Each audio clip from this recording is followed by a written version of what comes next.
Chris Godinez, licensed professional counselor, also the host of We Need to Talk with Chris Godinez on every Sunday at noon on We Need to Talk, live on Facebook streaming. This video is for educational and informational purposes only. If you feel you need a therapist, please go to Google, type in therapy, your city, Psychology Today will pop up.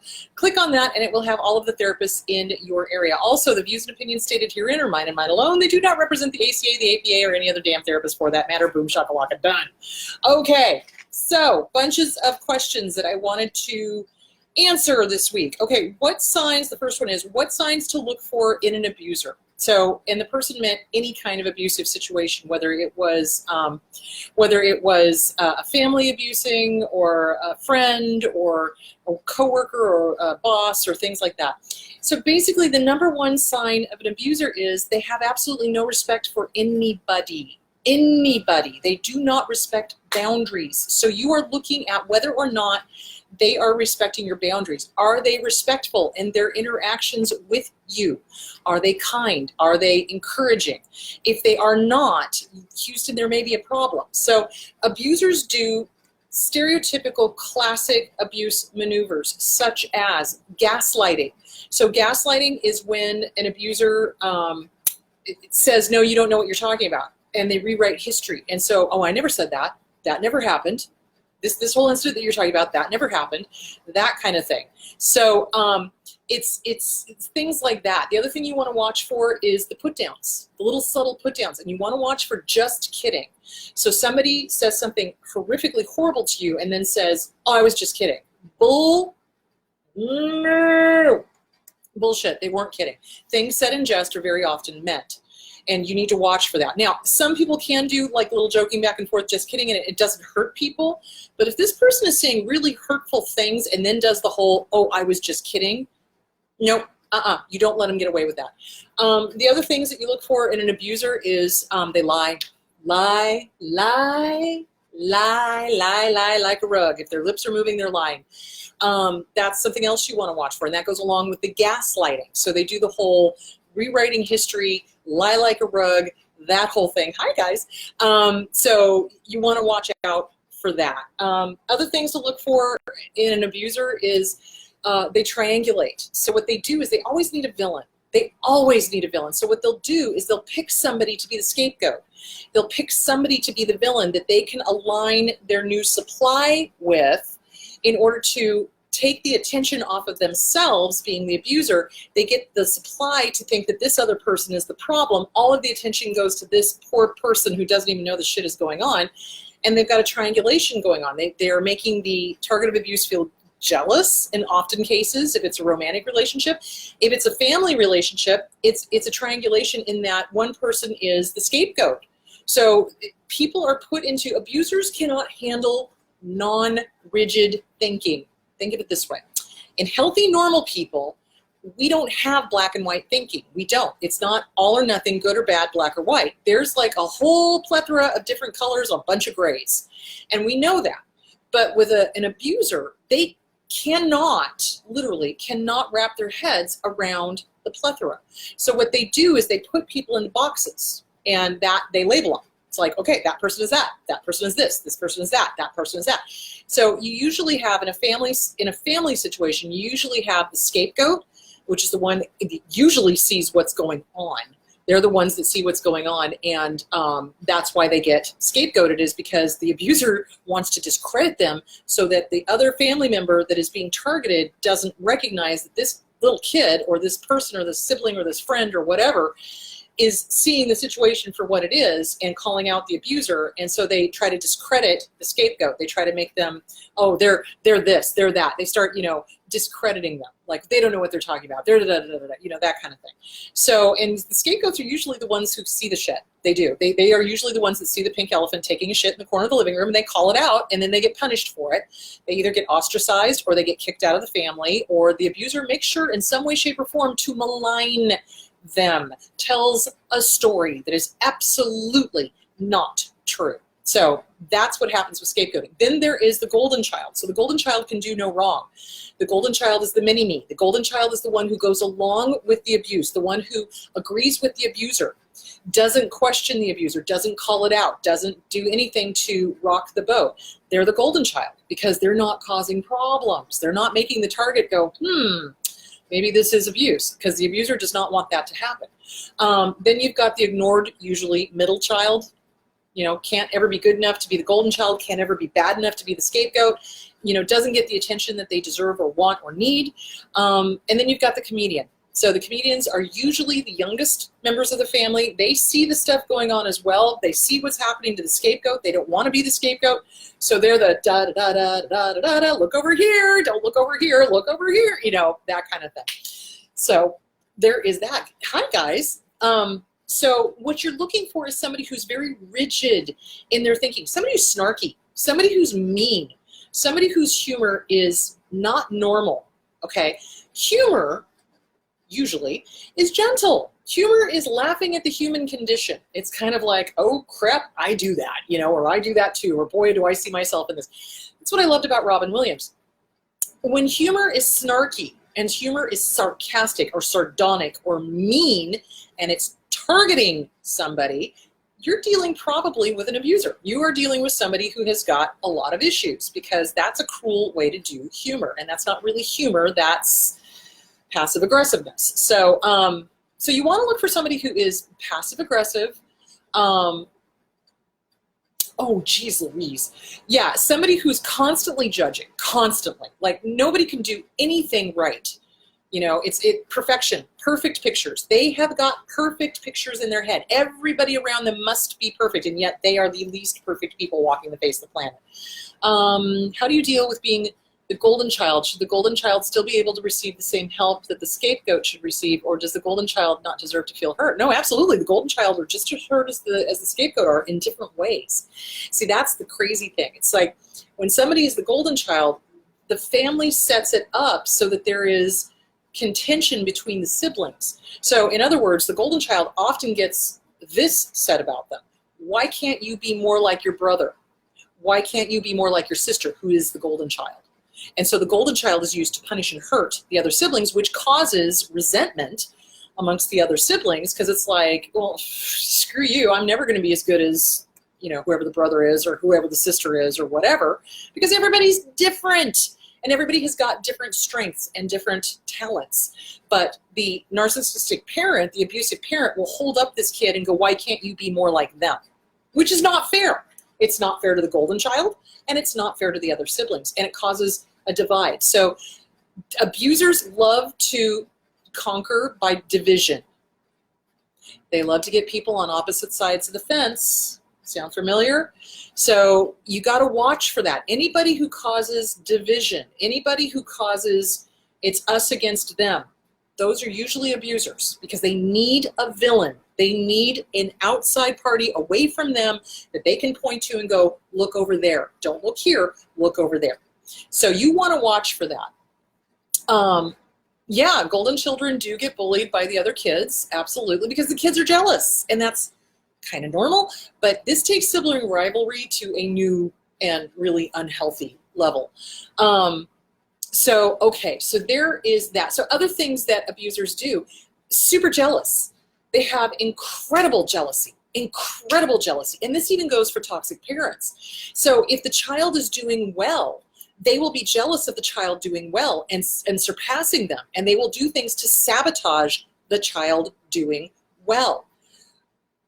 The other thing you want to look for is somebody who's constantly going through your phones. Somebody who is constantly going through your phones. Somebody who is going through your stuff, reading your email, reading everything that's on your phone, reading stuff into stuff that's on your phone. So say you're having a conversation with your best friend who happens to be a guy or a girl if you're the opposite sex, or the same sex, or, you know, whatever, and they're jealous of that because you're having a conversation, and they start accusing you of cheating, even though it's an innocent conversation.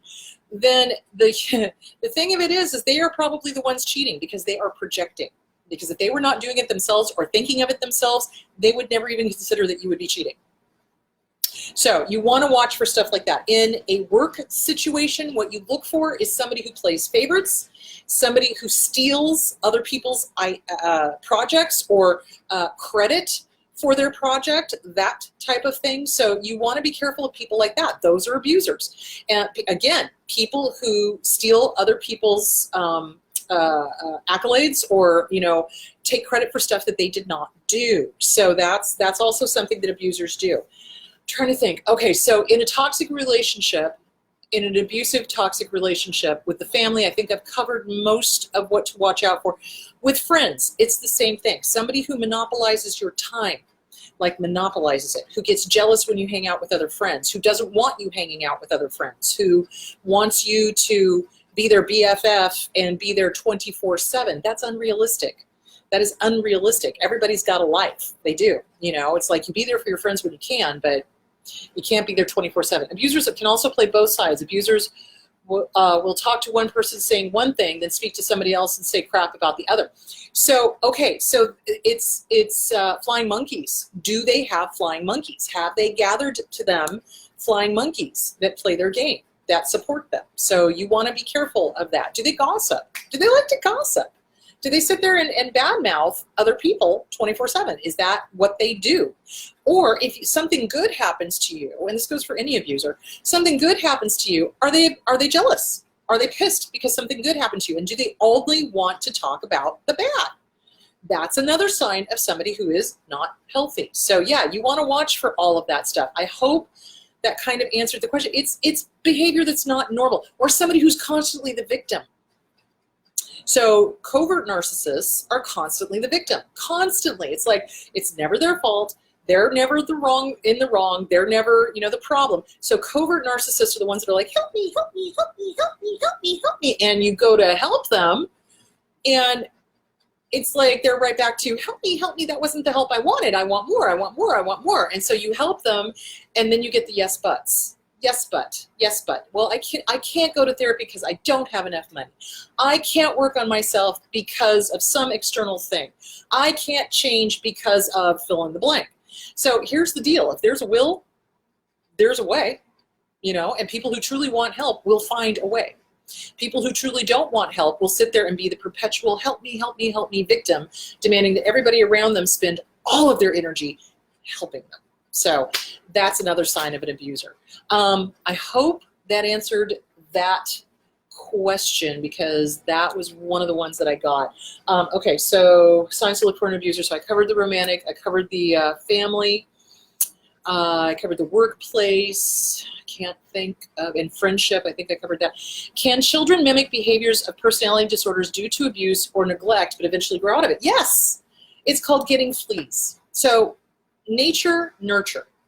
How much of personality disorder is nature and how much of it is nurture? We don't know. So when somebody is raised in an abusive relationship, we get fleas. So there's an old saying called, if you lay down with dogs, you're going to pick up fleas. So in other words, if you're around somebody who's doing a maladaptive behavior, you too are going to learn by watching the behavior and mimic it. Absolutely, absolutely, absolutely. Courts, I want to talk about that because that's another question that I got. Okay, hang on. Okay, too many questions. Okay, hold on. So if I don't hit your question, guys, I'm sorry, because I'm kind of doing this on the fly. Fleas. So we pick up fleas and we learn behavior. So it's a learned behavior. So the good news of it is if we learn it and we're healthy and we don't have the genetic predisposition, we can unlearn it and we can replace it with healthy behavior. So yes, they can learn not to do those behaviors, but it's going to take self-awareness. It's going to take working on the self. It's going to take working on, you know, recognizing dysfunctional and unhealthy behaviors and then choosing to replace it with a healthy behavior. So there is that. Court systems do abuse people like nobody's business. I want to talk about that. How do you explain to your child that you're not talking to their grandfather due to narcissistic behavior? She's 13 and she knows something is off. She's old enough. You simply say, I am unwilling to be treated poorly, and this person treats us poorly, and I am not going to put up with that. And we don't need to be around that, and it's unhealthy. So, age appropriate. age appropriate. So at 13, you can start telling them the truth. You know, at 6, you can tell them the truth, but you just phrase it in a different way that they can understand, because 6-year-olds don't have the cognitive ability that 13-year-olds do. So yeah, you just start telling them the truth. What's a psychosomatic narc? Psychosomatic narc? Okay, somatic narcissism is when they are concerned with appearance. So somatic narcissists want to be perfect in their appearance. They freak out if they see lines on their face, or if they've got wrinkles, or if they've got, you know, age spots, or, you know, whatever. They do not age well because they are very concerned with the appearance. So somatic narcissism, you generally find with, you know, actors, performers, you know, people who depend on their looks to get through life. The healthy ones are the ones that age well, and they're just like, yep, I'm aging, I've got wrinkles, I'm gonna get age spots, my hair's gonna go gray, you know, and they don't really care. You know, they're kind of like, yeah, I'm 53 years old, deal with it, you know. Somatic narcissists, though, fight the aging process like nobody's business. Plastic surgery after plastic surgery, tummy tucks, you know, I have written about this in a couple of my books now. I had an employer one time in LA who got so many plastic surgeries and had his skin stretched so far back that he was literally shaving all the way back here because he had stretched his skin so much. And then he ended up dying of a heart attack. So not surprising, he was also a drug addict. But yeah, so that's a somatic narcissist. They are all about the appearance. This is also true, Chris. My mother was very good at pitting me against my younger female sibling and pitting us against each other. And now it's to the point where my issues with my sister have transcended common sibling rivalry to the point of being lifetime enemy. Aside from cutting my parents out of my life, I had to cut her out of my life too, since she is their golden child. My parents favor her because she is straight and gave them a grandchild, and got upset just because I'm not willing to pretend to be straight. Oh God, never pretend. Never pretend to be something you're not, just to make them happy. When I cut them out of my life, I felt so free. Good job. I will never look back again, and I'm getting stronger each day. Go you. Absolutely. Parents who dump their kids because they're gay, I hope there's a circle of hell for them. I really do. Because that's the stupidest excuse for dumping a kid I have ever heard in my fucking life. Don't even get me started. So, but you will find with narcissistic parents is they tend to be homophobic. Go figure. And it's usually when they're the communal narcissists. When they're the deeply religious narcissists, they tend to be homophobic, which I have a whole theory on that. But do you see where I'm going with that? So yeah, parents who do that kind of shit, goodbye, good riddance, seriously. You don't need them in your life. You don't. You need your own tribe. You need your own family. You need people that are going to support you and love you no matter what. Guess what? Unconditional love is what a parent should be doing. And if they're not, they're toxic. Get them out of your life. Absolutely. Is it common for parents to be triggered by their children when they mirror or mimic the abusive narcissist who is their father? Yes, absolutely, guys. Absolutely. And this is one of the things court systems, families, okay, sorry, going back to when you are, is that one of the questions? Oh dear God, I think it is. When we are dealing with the court system, it's crazy go nuts because the courts are filled. I posted that article about the judge who refused to give a restraining order, even though it was quite clear the guy was cuckoo for Cocoa Puffs and was going to kill this woman, and he fucking did. So the court system is filled with narcissists. The absolute lawyers, judges, filled with narcissism. And if it's not filled with narcissism, it is filled with judges who have not got clue fucking one what domestic violence is, or what it looks like, or what to be watching for, or to watch out for the charming psychopaths, or et cetera, et cetera, et cetera. And or they are sexist in that they refuse to believe that females can be abusers as well. And I have seen guys be the target of abuse get fucked over sideways in the court system. So just because there's this whole thing about, oh, the kids are better off with the mom. I'm sorry, if the mom is a fucking drug addict and is beating those kids and is being emotionally neglectful and abusive and allowing their boyfriends to have their way with them, then no, those kids should not be with the mother. But I've seen judges hand kids over to mothers like that. Somebody help me. Some lifetime I'm going to be on a planet where there's no stupid people. Swear to God. Anyway, so there's that. And that pisses me off greatly. So court systems are not geared, honest to God, especially family court, to deal with narcissism and domestic violence. They don't get it. Fucking regular society doesn't get it. Even when it's in your face going, hello, narcissism, hello, abuse, and everybody else is like, la, la, la, la, la, we don't see it, we don't hear it, la, la, la, you're exaggerating, la, la, la, la. Fuck that shit, man. That's what I'm saying. We've got to educate as many people as possible, loud and proud, and never shut up. And it's funny to me how all of the abusers so desperately want me to shut up. So fuck you, abusers. I am never going to shut up about this. I am going to be doing this until the day I drop dead, hopefully at 93 in my bed. So you know what I'm saying? Because it's like, I want everyone educated on this shit. And I'm sick and tired of the bullshit. And I'm sick and tired of the judges not understanding or knowing. And I'm sick and tired of the attorneys not knowing or understanding. And that is why I educate every goddamn attorney I can get my hands on. And they're probably sick of me talking. And I don't fucking care, because I'm going to keep talking. Because we all need to be educated on this. And everybody needs to acknowledge and know that there is domestic violence. It is perpetrated by both sexes. And we need judges in there and attorneys in there who understand high conflict divorce and high conflict custody issues. Boom. Oh, sorry, got on my soapbox there for a second.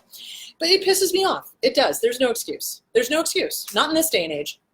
But my brother-in-law made a really good point. He's like, they don't teach this. Unless you go for your psychology degree, they don't teach this. And even when you go for your psychology degree, everything I have learned, I have had to self-teach, because they don't talk about personality disorders in the fucking college, which is bull fucking shit, and that shit needs to stop. So contact the ACA and contact the APA and tell them that they need to start turning out students, teachers that are teaching personality disorders. They want to get rid of personality disorders, guys. They want to get rid of them. Don't let them. Because I'll tell you what, being able to put a name to what's going on to you is so freeing. It's like, holy shit, this has happened to other people.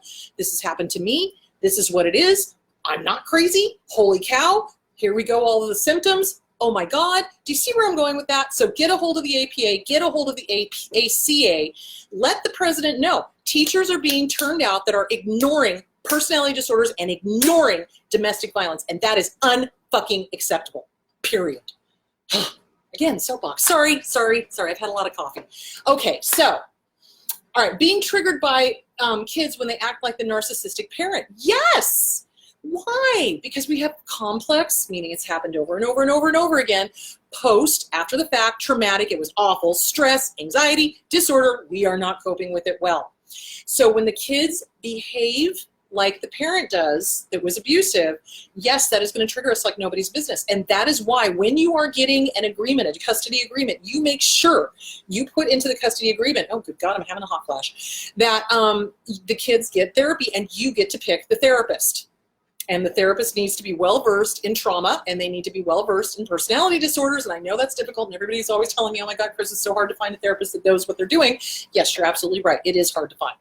It is, but not impossible. So you keep until you find one. That's my attitude. And if you can't, you get all the workbooks and you work with them. And when they do the behavior, when they present the behavior, you nip it in the bud as soon as you can. That behavior is not acceptable, not in this household. You may be able to do it at your dad's house, but it will not fly here.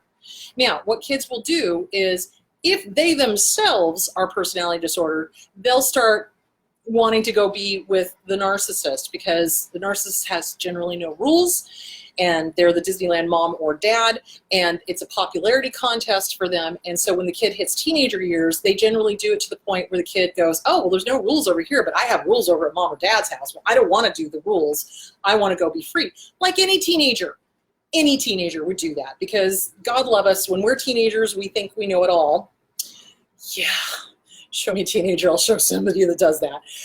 So yeah, they want to go to where there's no rules. So, you know, you may lose them for a few years, and hopefully you'll get them when they age and mature and understand. It's part and parcel of having to do a divorce to custody agreement with a narcissist or an abuser. So, oh, it sucks. But yes, being triggered is absolutely common, and you just nip the behavior in the bud. You do not allow it. You do not allow it. Not in your household, not on your time. You can, if you're doing that over at dad's house and dad's not doing anything, that's on dad. But when you're with me, you will behave. You will have respect. You will, you know, boundaries. Hello. Is it common for them to accusing them of things out of the blue and then tell you awful things you think or believe? So confusing. Yes, that's called gaslighting. So that's projection. When somebody is doing something themselves that they cannot acknowledge or accept, they will project it out onto the other person and make the other person believe that they actually did all this stuff. That's called gaslighting. It's called brainwashing. It's what happens to POWs. That's why Stockholm Syndrome is there. That's what happens when people are hearing the same lie over and over and over again. They start believing it. So absolutely. And you just got to get with a good therapist and know yourself. So Lao Tzu, who wrote The Art of War, said, if you know yourself, you have a 50% chance of winning against your enemy.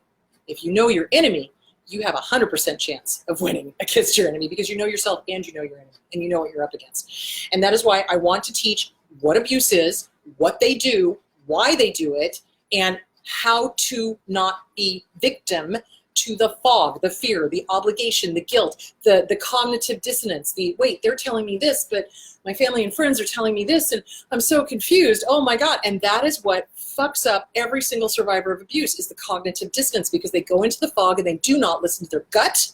They listen to their heart or their head and their abuser, and then they go right back into the relationship, or they go into another abusive relationship, which is also no bueno. Okay. I hope that answered the question. Yeah, word salad, absolutely. Displacing blame, projection, avoiding taking accountability, absolutely. Those are all the things that abusers do. All the things that abusers do. Okay.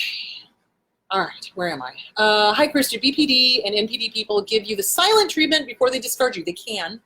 They absolutely can. And if so, how long does this generally last? It depends. I mean, some of them do the silent treatment right before they discard. Some of them do the silent treatment for a long period of time punishing and then do the discard. It just depends on how sadistic the abuser is. Sorry, that sucks. So the silent treatment is when somebody intentionally, I'm ignoring you. I'm giving you the cold shoulder, but they're still with you. But they're still seeing you on a daily basis, but they're still in your life, but they're just not talking to you. So that's the silent treatment. And it's intended to harm. It's intended to hurt, and it's intended to leave the other person dangling in the wind, anxiety up here, because there's no resolution. So healthy, normal people don't do that kind of bullshit. They don't. If they stop talking to somebody, they tell them why, and then they're done, and it's no contact. Okay, but the silent treatment is you're seeing the person every day and you're punishing them. You're pouting, you're giving them a cold shoulder. That's stonewalling. They'll talk to you and they'll be like, and not talk to you, and it's just cuckoo. All right, so there is that. All right. Yeah, as long as it suits them, Ryan, you're absolutely right. They'll do the silent treatment as long as it suits them. And then when it's done suiting them and it no longer serves their purpose, then they'll do the discard. And it can be anything from days, weeks, months, years, because they're crazy. So there it is. Yes, they use your words against you. Absolutely right, Carolyn. And end up with a circular conversation. So anybody who gets you into a circular conversation, that is also an abuser. Because normal people go linear. Crazy people do circular because they're trying to win. Everything is a win for them. There is no not winning for them. Everything has to be a win. So if they can't win the conversation with logic, what they'll do is they'll start throwing in word salad, emotional stuff that has nothing to do with anything, things that happened in the past, et cetera, et cetera, et cetera. So there is that. Okay. All right. Where am I? Somatic narcissists are into sex, whereas cerebral narcissists isn't, according to Sam Bankin. So cerebral narcissists are know-it-all. No, it's knows-it-alls. So they know better than the doctors. They know better than the politicians. They know better than everybody. They never once question whether they're right or not, because in their minds, they are. And they need to show how smart they are. So they talk over people. They're the ones that you will see talking over somebody. You're generally dealing with a cerebral narcissist, because healthy, normal people have boundaries, and they let the other person finish their thoughts, and then they go, well, I disagree, and here's why, and then you lay out your case, and then the other person comes back and talks, and then you go back and forth. That is what a healthy, normal conversation is, without people talking over each other. With a cerebral narcissist, They have to be right, so they talk over other people, interrupt other people, don't allow them to finish their sentences for them incorrectly, usually, you know, that kind of thing. So, and yeah, somatic narcissists can be very much into sex, and it's really weird because it's like you can have somatic narcissists that don't like sex at all, but want to look very sexy. Crazy. It's crazy. So, you know, they'll either be totally into sex or they'll be totally not into sex. So, Sam Menken, I'm not too crazy about. I think I've talked about that. It's like I'm very suspicious of anybody who is a self-professed, self-aware narcissist. Yeah. So, I mean, you take what you can. And the other one, Tutor, I think is the thing. I posted some of those articles because they're interesting. But again, grain of salt. So there it is. Okay, where there's smoke, there is fire. Yes.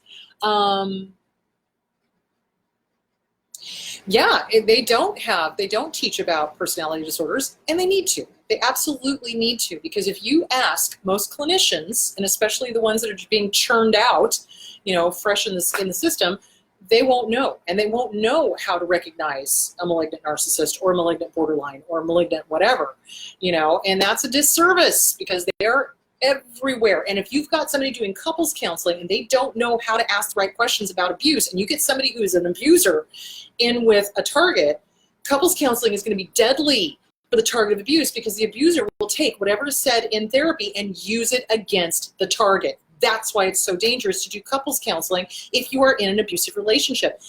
It drives me crazy when people, the two questions that I get that drive me the most crazy is, can I do couples counseling with my abuser? Fuck no. Not just fuck no, but hell to the fuck no. The side of hell no and fuck no, and don't even think about it. Jesus Christ. Because it's dangerous. You will get hurt. They will harm you. They will take whatever you say and use it against you. Whatever you say in court can and will be used against you. Do you see where I'm going with that? You do not want to do that. The other question I get is, can they be fixed? Can they be saved? No, they cannot.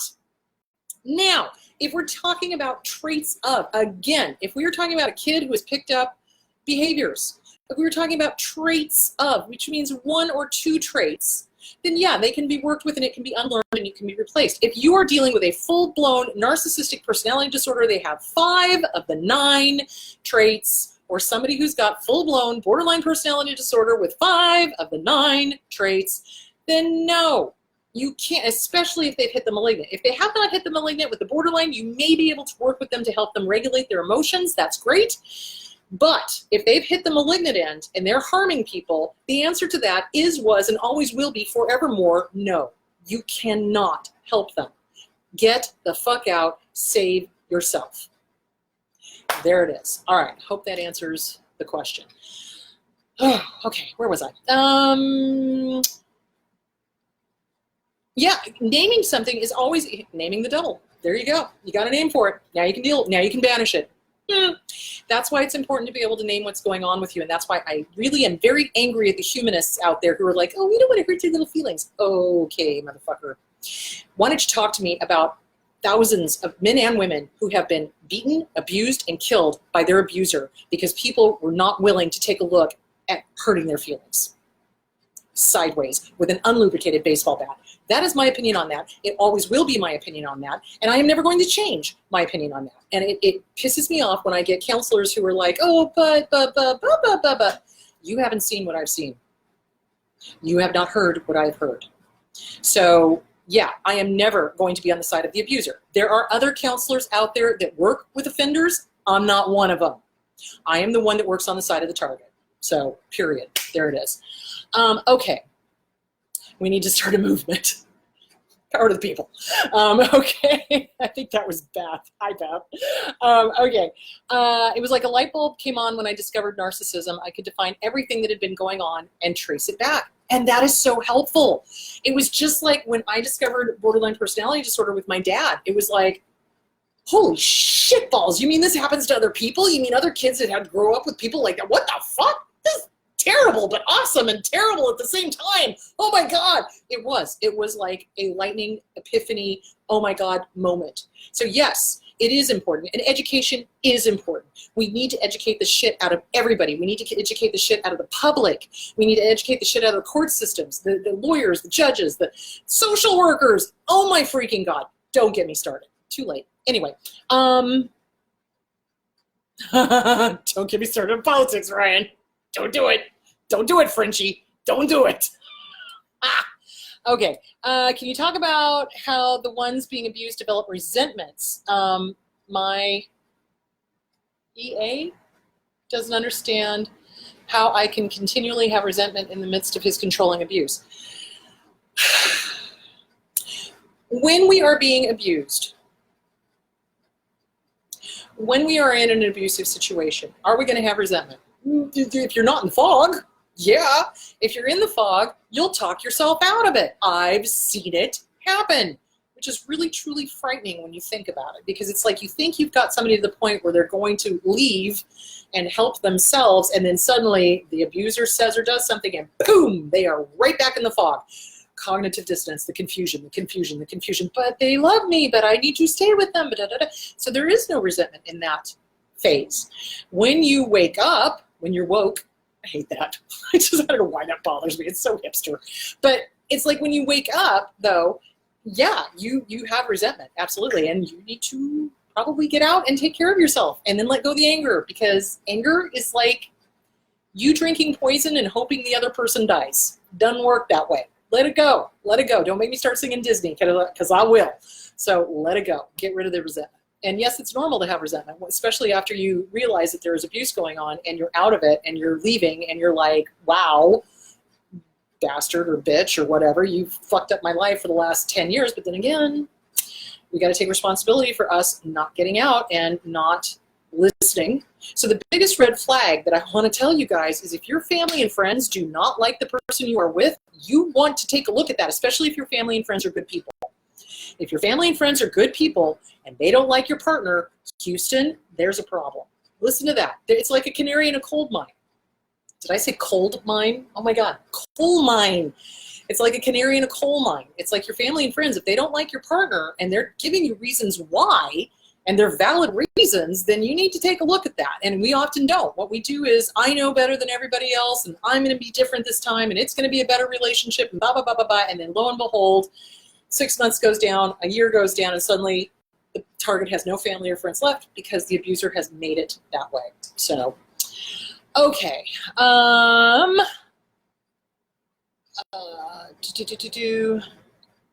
I feel like some of these traits can be picked up from being around an abuser for so long, even though they aren't right. Yeah, you can. Absolutely.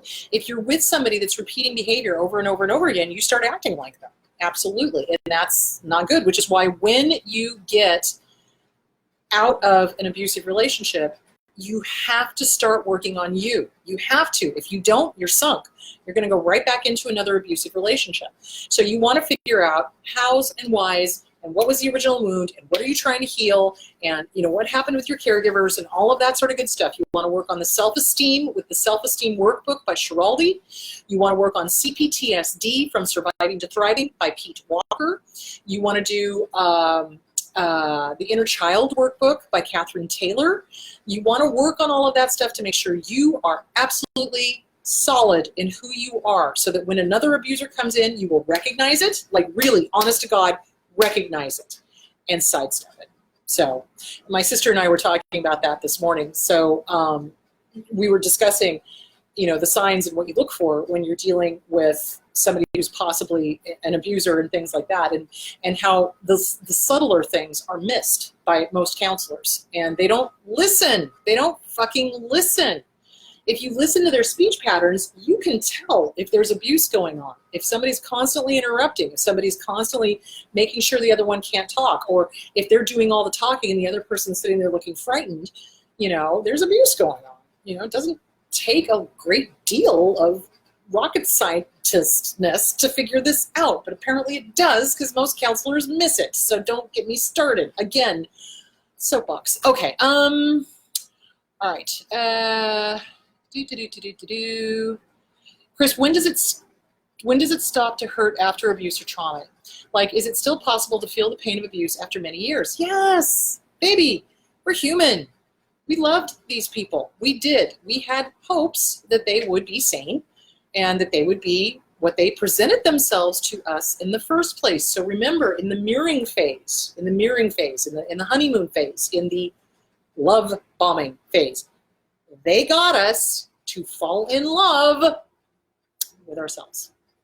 So when they do the flip and they suddenly let the mask slip and the real them comes out and they're vicious and they're mean and they're cruel and they're awful and they're horrible, and then we go, oh, that's it, I'm done. And then they do the Hoover and they present as us again, and then they go away again. It's that intermittent positive rewards that we are addicted to. And yes, it takes a few years to get over that. Absolutely. It's called complicated grief. Just like, complex post-traumatic stress disorder, we also have complicated grief because there was love and there was hate and there was abuse and there wasn't abuse and there was abuse and there wasn't abuse. Do you see where I'm going with that?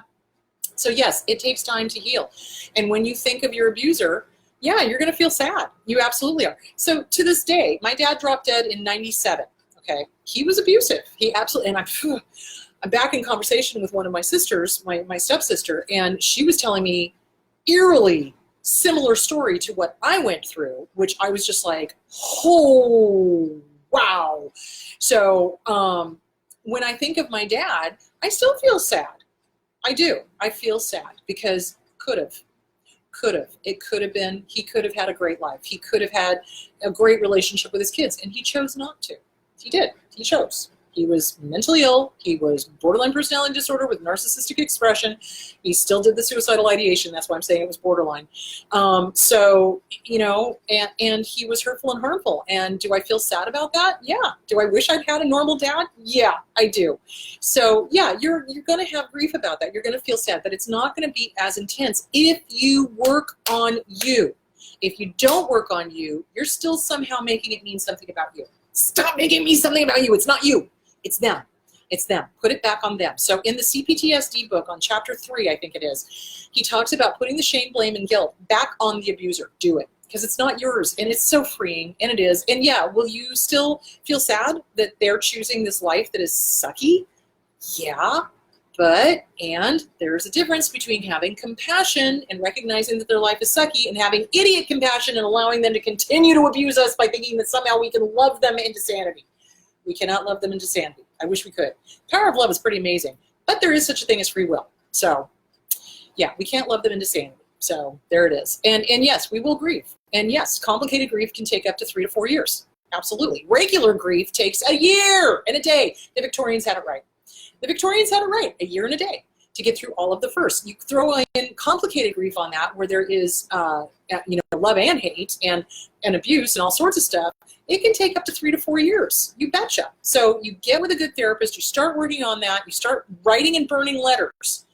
Dear whoever it is, da fuck, and you just go. And you get it out of your head and you get it onto paper, you read it out loud once and you burn it. Or you mail it to yourself and then burn it. Or you, mail it to your therapist and have them read it and then have them burn it. I don't know. You just burn it. Get rid of it. Let it go. Let it go. Let it go. You cannot fix that because you did not break that. So yeah, we do suffer from the after effects of abuse, and it can last up to 4 years. Absolutely. So cut yourself some slack. It's okay. Right. Sometimes it's hard to recognize it's happening when you just react and don't think it through. Yeah, well, especially if you're in the middle of it. Absolutely, because of the fog. Yeah, Tudor's weird. He's creepy. Okay.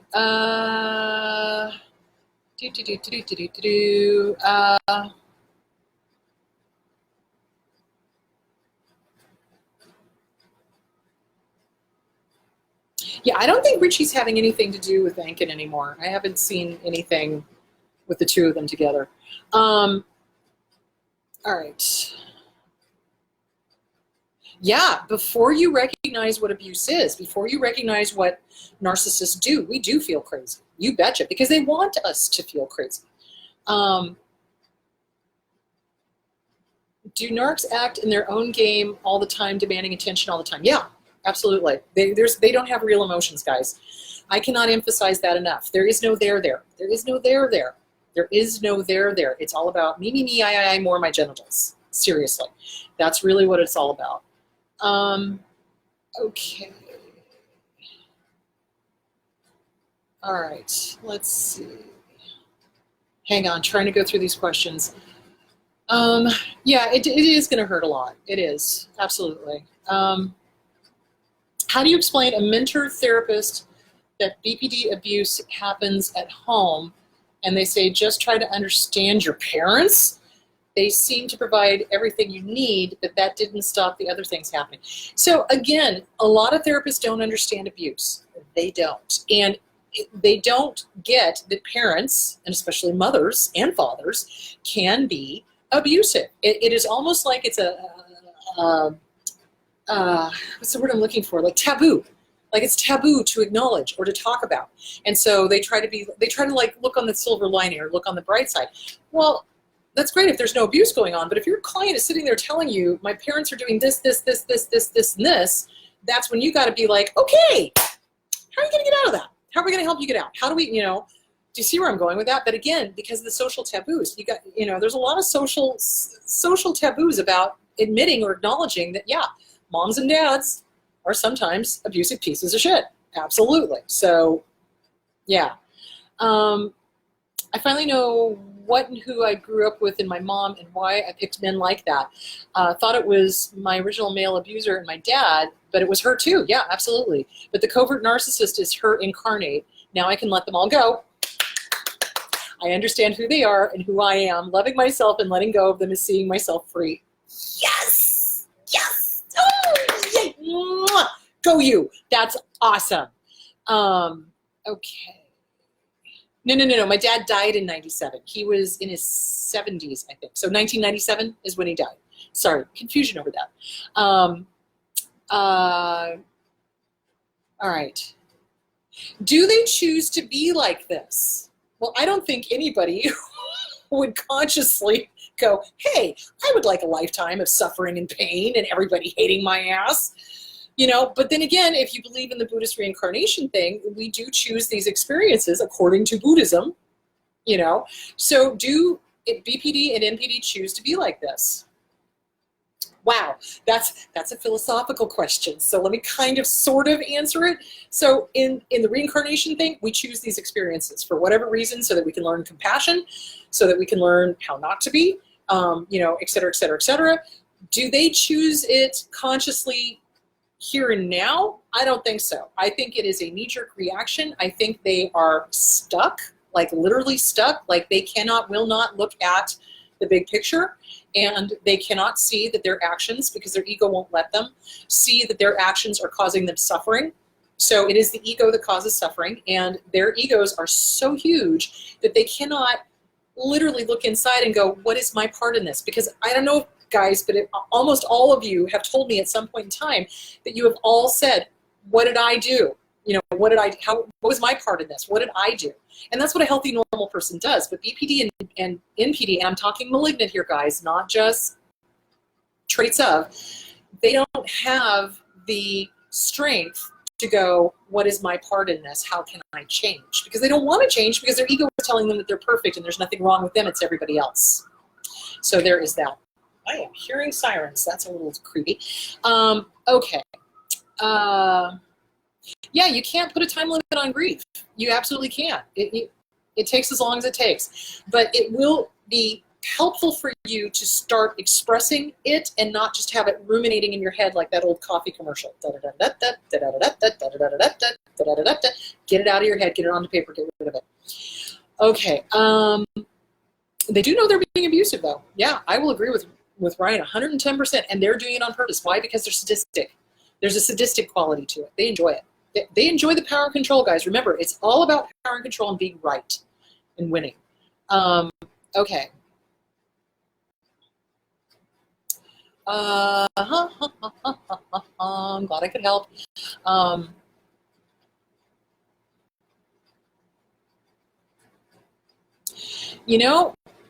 Some of them, though, if you look at their families, some of their families are relatively normal. So again, nature, nurture, unknown. We don't know definitively what causes a personality disorder. Can it be abuse at a young age? Yes, absolutely. Absolutely. Because the brains change as we are being abused in the developmental age, which is why, again, I am not a fan of people putting their kids on psych meds when they're little or even in their teenage years until they get into their late 20s, because the brain is still developing. So yeah, and I wanted to do one on pharmacological abuse because narcissists do that. So at some point I will talk about that next week, not this week. So remember, there's no show this Sunday. Next Sunday, which will be the 15th, I believe, I'm going to have Jess Manny on, and we're going to talk more about nutrition, post-traumatic stress disorder, anorexia, et cetera, because I've had people ask me questions about that too. Okay.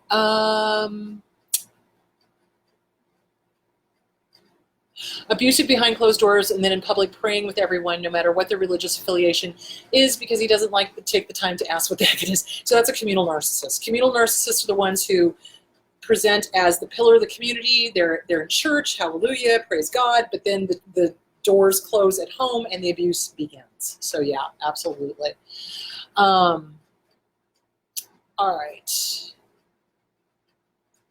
Hey, Amanda. Okay. My ex, believed to be BPD, NPD, triangulated me with multiple people throughout our relationship. His favorite go-to triangulation person was a gal, believed to be histrionic. Effing awful roller coaster ride to have lived through. Seated between those two, both of them sent flying monkeys my way all the time. It got to the point where I completely left our mutual circles of friends. Yeah, and you have to. So when you're leaving an abusive relationship, you are probably going to get rid of a lot of quote-unquote friends. But here's the thing. Anybody who's backing the abuser is not really your friend. So just letting you know. All right, so, good heavens, I got totally sidetracked. I was like, I'm only going to be 15 minutes, honey. Yeah, an hour later. Okay, what are the signs look for an abuser? Oh, okay, bipolar and BPD, similarities and differences. Okay, I unfortunately forgot to bring my DSM-5 with me. So bipolar and BPD often get misdiagnosed as each other. Because when somebody is in the manic phase of bipolar 1, it can mimic borderline personality disorder when they're often raging and doing their stuff. So, so I think what I'm going to do is I will have to post what the differences are. So in bipolar, there's bipolar 1, 2, 3, 4, you know, on down the line. There's different levels of bipolar, and there's different ways it presents. So, you can have the classic bipolar 1 goes all the way up into mania, then goes down into depression, there's psychotic thinking, et cetera, et cetera. With borderline personality disorder, it borders on psychosis, it borders on psychotic thinking if it's, you know, full blown. Because the thinking is so disordered that they cannot process things clearly or logically or calmly. And there's a lot of emotional dysregulation. So that's why borderline and BPD often, or borderline and bipolar often get misdiagnosed as each other, which is why you really, really, really want to get with somebody who knows what the heck they're doing before they give you that diagnosis either way. So there is that. Hang on. My narc sister pushed a diagnosis of autism on her child when she was under 3 years old. Honestly, it could have been anything, developmental delay, whatever. She was born premature. She says her daughter doesn't respond right when she calls. So when kids are dealing with an abusive parent, they learn very quickly to tune them out. That's not autism, that is self-preservation. You do not want to get a diagnosis unless you are with somebody who is an absolute expert in the area, and yeah. Can parents that are NPD use spanking as an outlet for raging? Oh, fuck yeah. Oh, fuck yeah. I don't know if you read my book or not, but my dad took every opportunity he could to hit us, whether it was spanking or whether it was just backhanding us or whatever. Yeah, absolutely. They're ragers. They're absolute ragers, and they enjoy the power and they enjoy the pain. And yes, they will use spanking as an opportunity to excise those or use those excuses for, you know, hurting somebody. Absolutely. Praise with one hand, slap and abuse with the other. Yeah. Thank you, Vina.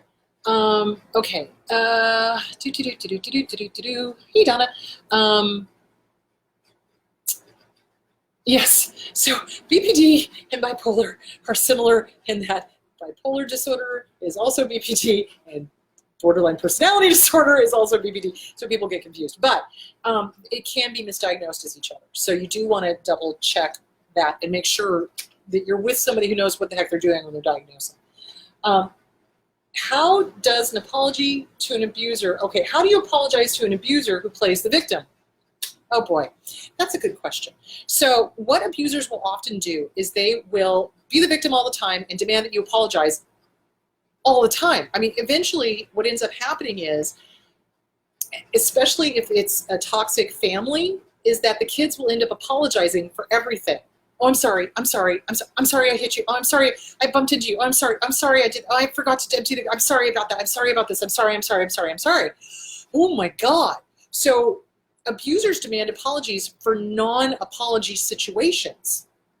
So here's the deal. I get to the point where I don't. You know, if an abuser is like wanting me to be one down and apologize for existing, you know what? Fuck the fuck out of fucking fuck you, not happening. Have a nice day. Goodbye. You know, so you basically, you don't be around them. You don't be around them. If it is something that you have done and you know you've harmed this person, then you do a real true apology, which is, I have harmed you. I am truly sorry. It will not happen again. But then what the abuser will do is come back and demand that you apologize again, and demand that you apologize again, and demand that you apologize again.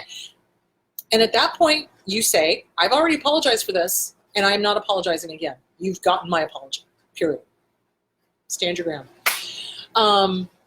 Don't they get tired of it? You wish. Wouldn't it be nice if every abuser out there just eventually just went, I could have had a V8. I'm tired of acting like a fucking asshole. That'd be great. I'd be out of business and I'd be okay with that. You know, I mean, it would be lovely. But they don't. They don't. They enjoy it. They love it. They love it. It's supply to them. It is their cocaine. It is, absolutely. All right. I hope that answered that question. Autism spectrum. Okay, so somebody was asking me the autism spectrum. That is not my area of expertise, guys. It's not my area of expertise. I really don't deal very much with people that have the autism spectrum. And when I do, I try to get them to a specialist, somebody who really, truly, that is in their wheelhouse, that is their big thing, and they understand it. What I do, and I can speak to, is that sometimes autism spectrum people get labeled as narcissistic simply because it used to be called Asperger's. So Asperger's is high functioning autism, okay?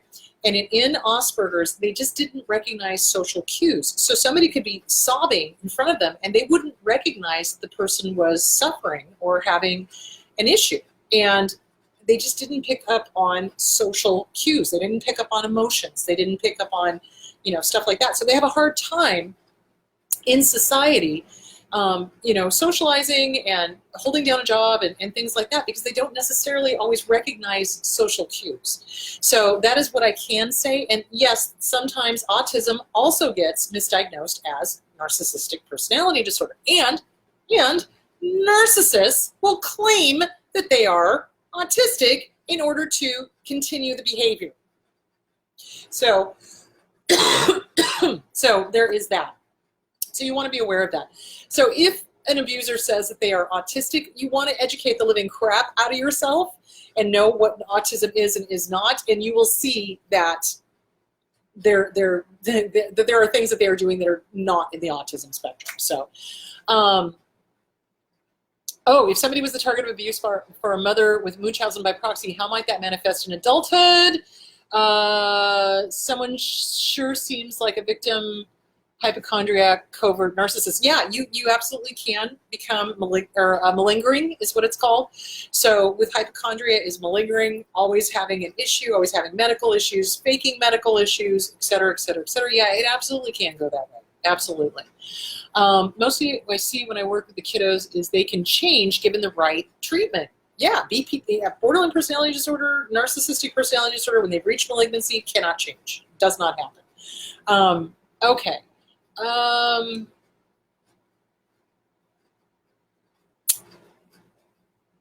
Heather, I'm not sure about your question. Are you talking siblings or what? And it depends on the siblings. So if we come from a toxic family, mom and dad are passed, and we still have siblings out there, it depends on how sane the siblings are. If the siblings are sane, go for it. If they're not, be done. Only to stay safe. Yeah, we have to apologize to our abuser to stay safe, you bet.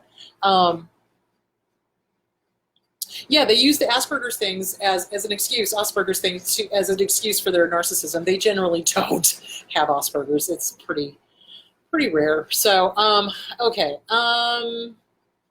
Yes, people with autism have empathy. They can feel. Narcissists do not, and that's why I'm saying you can start seeing that the behavior is not congruent with an autistic diagnosis. So, yeah.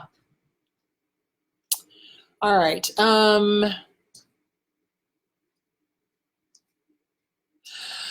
Okay, you start educating your 16-year-old. So the question is, what do I do about my teenager who's dating a boyfriend who gives her the silent treatment when they have an issue? She cannot handle the silence. Have her read The Object of My Affection is in My Reflection, Coping with a Narcissist by Raquel Lerner. Start teaching her that not everybody out there is healthy, sane, or normal. And then the next question is, why is she attracted to him? What got her with him in the first place? Who does he remind her of? This is the big thing. We tend to date people that remind us of whatever caregiver we had the hardest time dealing with.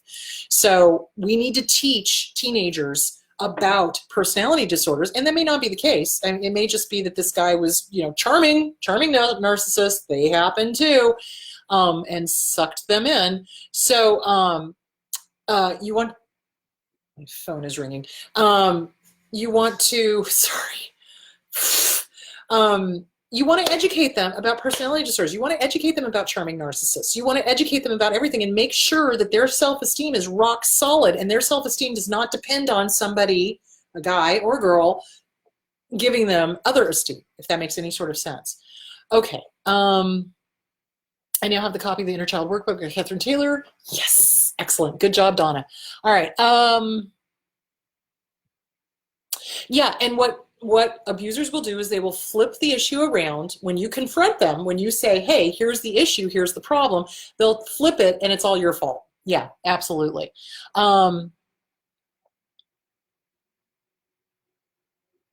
Okay, how do you tell the difference between an abuser and someone with a bad case of fleas? Someone with a bad case of fleas will have empathy. Somebody who's an abuser will not.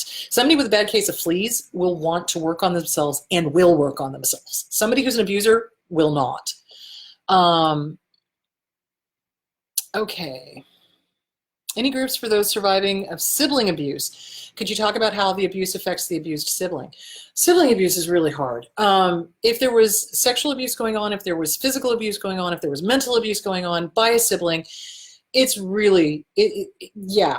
And I want to give a caveat, be careful of support groups, because you will find personality disordered people in support groups as well. So that is something to think about and be careful of.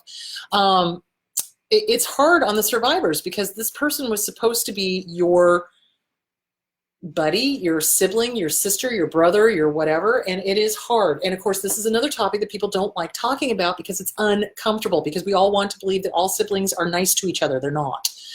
So it affects the abused sibling the same way, and maybe a little worse than it would affect, any other kind of abuse victim. I mean, it's really, good Lord, my hair is flipping. It's so humid here. Oh my God, my hair is like, so it affects people the similar ways. It hurts the self-esteem. It hurts the ability to trust ourselves, the ability to trust our surroundings. So you definitely want to work on CPTSD from Surviving to Thriving by Pete Walker. You definitely want to get the Inner Child Workbook by Catherine Taylor and start working it. And Self-Esteem Workbook by Schiraldi. Because who you are is not what your sibling put you through. So remember that. Okay. Ooh, Catherine Taylor has a YouTube channel. Thank you. Awesome. Very cool. All right. Can somebody with bipolar disorder have a personality disorder? Yes, absolutely. They absolutely. Anything can be comorbid. Anything can be comorbid. You can have depression and have a personality disorder. You can have anxiety and have a personality disorder. You can have bipolar and have a personality disorder. Yeah, anything can be comorbid. Absolutely. Okay. Yeah, be very careful of support groups. I love support groups, but you have to be careful because there are personality disorder people, and they're predators, quite frankly, that join these groups, wolf in sheep's clothing, pretending to be a target of abuse, but really they're trolling for their next, their next supply. So, thank you. Oh, good Lord, where'd it go? Yeah, first you have to support from you. Yeah, and then you can have people who will support you, supporting you. Yeah, absolutely. You want to work on your self-esteem and everything first. Get with a good therapist. Get with a good therapist. Okay. Two of my brothers were abusers, no contact for 15 years. Oh, wow. Good for you for going no contact. What do you do when your families are all enablers and don't see your BPD sibling for what they are? They side with her all the time. You leave. You don't be around. If you were not related to these people, would you have anything to do with them? If the answer is no, act accordingly. That is the best advice I can give. Yeah, humidity and curly hair do not work well together. Oh my God. Yes, thank you, Beth.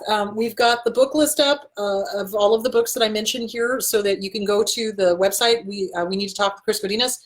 And I have a list of all the books that I keep mentioning over and over and over again. Hopefully repetition, people will go get them.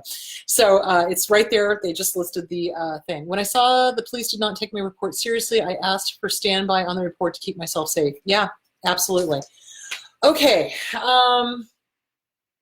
Discard and healing. Okay. So I am actually currently in the middle of writing a book about that. So and I think, Ryan, you were in a conversation with somebody about that the other day, and you had some really good stuff to say about that. So when our abusers discard, okay, again, every abuser is different, and that's the hard thing. So some abusers, they do the roller coaster thing. Well, most abusers do the roller coaster thing, intermittent positive rewards, et cetera, et cetera, et cetera. Then the stonewalling comes, then they discard because they found a new supply. They found something more exciting. So the discard is heartbreaking to the target of abuse. Corrected link to the book list. Okay, apparently the second one is the right one. Thank you. So it is heartbreaking to the target of abuse because, again, they've mirrored ourselves. We've fallen in love with ourselves. They've mirrored us back to us. And then they do the discard and tell us that we're terrible and awful, and they lie to us and they say that, you're this, that, and the other thing. They're talking about themselves. And they try to make us believe that we're this horrible person when in fact they're talking about themselves. So the discard is so heartbreaking and so shocking, I think is a good way to put it, and so confusing and so dumbfounding that it really does leave people almost suicidal. Please remember, that's what these fuckers want. They want us dead. They do. They want to kill our soul. They want to kill us physically. They want to kill us emotionally. And they want to kill us mentally. So that's why they do this just heartbreaking discard that is so jarring and so shocking and so completely like, where did this come from kind of thing. They do it on purpose. They want us dead. So how to heal from that? So what is really important is in the healing process, you are going to grieve. You're going to have to do the grieving part because you're not so much grieving who they are really. What you're grieving is the mirroring that they gave you. This part of them that is really you, that they mirrored perfectly back to you. You're grieving the illusion of a soulmate. You are grieving the illusion of this person who was so perfect for you for so long. So it is part grieving. It is also really self-understanding, self-forgiveness, self-compassion, understanding self-esteem, really getting it that you need to love you and it's not other esteem, it is self-esteem, working on the trauma, the post-traumatic stress disorder, the complex post-traumatic stress disorder. It's a process, and that's why you want to get with a good therapist who understands abuse, who understands the discard. We really are grieving the loss of who we were prior to the relationship and maybe who we were in the beginning of the relationship and who we thought they were. So it is, I'm sorry, I got lost. Wait a minute, hold on. The way you describe, whoa, come back. The way you describe discard sounds like not only is the abuser mirroring ourselves back to us, but then they use us mirroring themselves back to them, and then they react to their own image of themselves projected onto us. Yes, it's a little confusing, but yes. So absolutely. Yeah, it helped me to no longer see my parents as these insurmountable giants and just broken people I can love from afar. That is compassion. Idiot compassion is when you feel like you have to be right there in the trenches with them trying to heal them. That's idiot compassion. Compassion is you can love them from afar. Absolutely. So it is, the discard is so hard on us because we thought we knew who they were. And we thought we knew who we were in regards to who they were, and that we were all simpatico and on the same page, but we weren't. So it is very difficult to heal from, but not impossible. And it does take time, and you are going to have to grieve. You know, everybody grieves when we lose something, and we lost something. We lost a part of ourselves. So healing is doing the work. It's working on yourselves. It is placing them into a different part of our hearts and moving forward. So again, I talked about grief the other week. It's like when somebody is dead, or when we realize that this abuser is not who they said they were, we place them into a different part of our hearts in the past, and we keep moving forward. And we keep working on ourselves, and we recognize that we cannot fix them because we did not break them. So that is the big thing, is because we're healers.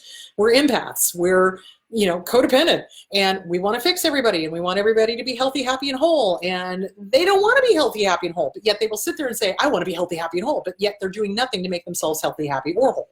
So yeah, absolutely.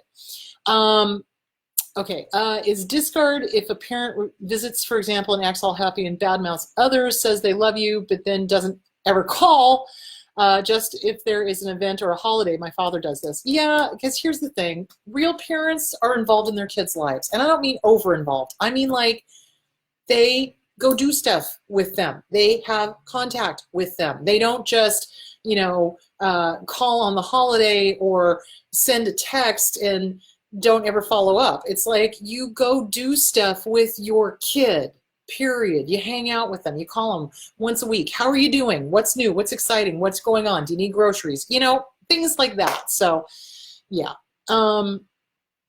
Okay. Yeah. Abusers will discard at the most inopportune time ever. They will wait till a death, like you're talking about, or they will wait until a job loss, or they will wait until something else catastrophic is going on, an illness, and they'll dump you. So yeah, absolutely. If it's an inconvenience for them and they have to feel emotions, they don't want anything to do with it.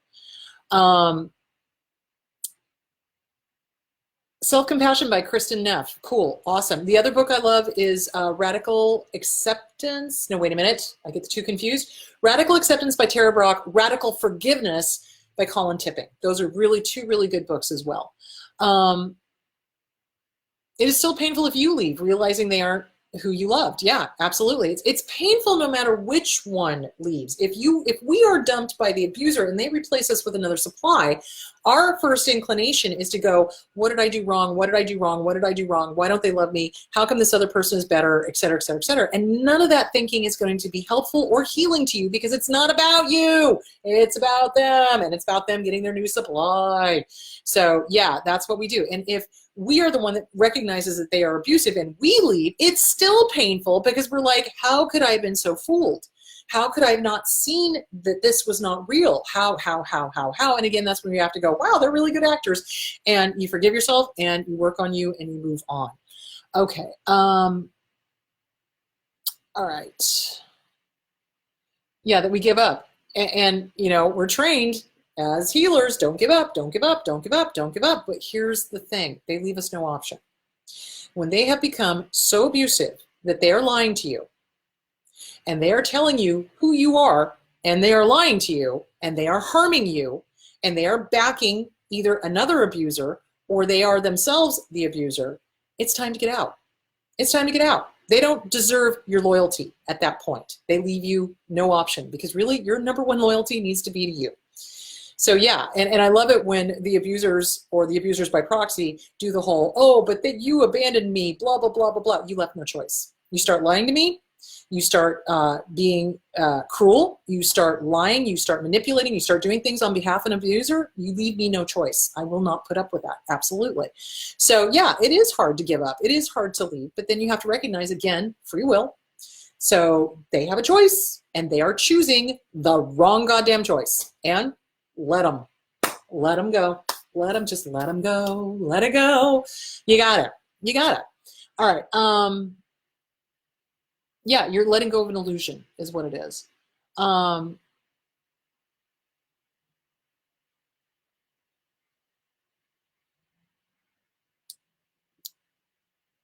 Okay, so he's dating a personality disordered girlfriend. Oh dear.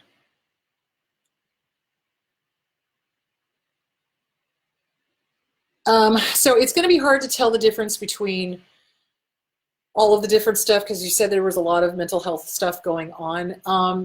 A lot of it is interwoven, and it's hard to tell kind of the difference between the different traits, and really you would kind of need a professional to kind of sort that one out. So that's the best I can tell you. Be careful of support groups. That's the biggest thing. And if a son or a daughter is in a relationship with somebody with borderline personality disorder, you probably want to have him read Stop Walking on Eggshells by Randy Krieger, because that gives you tools for how to cope with somebody with personality disorder and how not to get mowed over by them. So it's a good book.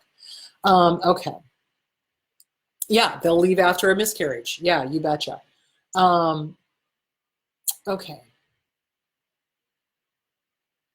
Yeah, they will. So they pump us for information. Okay, this is another sign of an abuser. They will pump us for information and then use it against us at another time. Say we have a lot of anxiety or we had a childhood trauma, they'll use that against you. Absolutely. They will concoct a story and make it your fault and use it against you. Absolutely. Okay. Yes, so there's a large amount of abusive parents who are quote-unquote religious. Is it to quell the psychotic chatter? It is also to justify their actions, because they will pick and choose the parts of the Bible that they use. My father's favorite one was spare the rod, spoil the child. That was his excuse for beating the living crap out of all of us. So yeah, it's be wary if anyone who uses the Bible to justify abusing another human being. Somehow, I don't think Jesus Christ would be okay with that, or Buddha, or Bufa Baba, or basically anybody else.